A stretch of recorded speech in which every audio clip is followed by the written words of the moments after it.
Hey all, Rob G here again.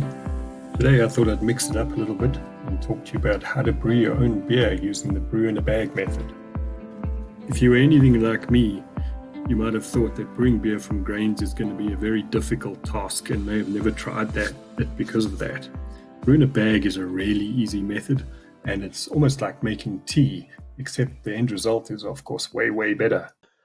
Okay, so you will need a boiling pot or an urn or something you can heat liquid up in.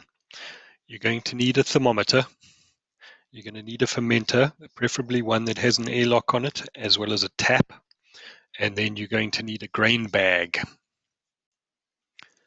So you're also going to need a chiller to cool down the wort after it's boiled. So you need to cool the wort down as quickly as possible. So a chiller helps to do this, but if you don't have one, you can do what I did, which was take a whole bunch of 2-liter soda bottles and I froze them all with water, and then I sanitized them and then dumped them into the fermenter while I was filling it from the pot to cool it down. Then you're also going to need bottles or kegs because you're going to need to put the beer into something once it's done. You're going to have a recipe of some sort or a starting point. You can very easily Google for beer recipes on the internet. And of course, your ingredients. So you need your malt, hops, and brewer's yeast.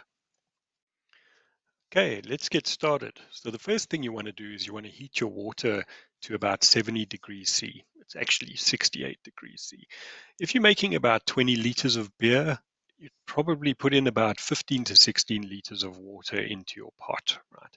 The next thing is you want to add your grain to the grain bag and place it in the heated water. Remember, your grain has to be milled. So when you're buying it, you can often ask them to mill it for you. And for 20 liters of beer, I find that with all the grains combined, I usually end up with about 4 kilos. The next step is very easy, and it's simply letting the milled grain steep for 1 to 2 hours, keeping the water at around 70 degrees C.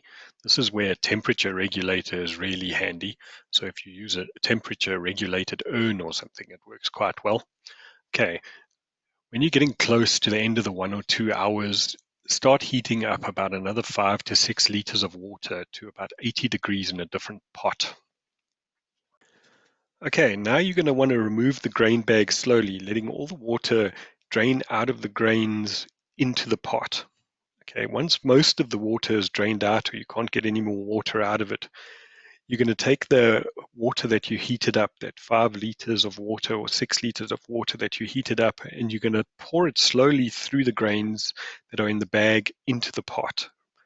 Right? This is probably a 2-person job, and be careful not to burn yourself because 80 degrees is still quite hot. Okay, so now you're going to have about 20 liters of water in your pot, and you're going to want to bring that to a boil for about an hour. Right. During the boil, you'll notice recipes with hops in them. You will be adding hops at intervals during the boil. So your first hops add might be at 30 minutes, and then the next hops add in the last 10 minutes of boil or last 15 minutes of boil. Just pay attention to the recipe and add the hops as required. Okay, so the next step is moving the wort from the pot to your fermenter. And this is where you want to cool it down as quickly as possible.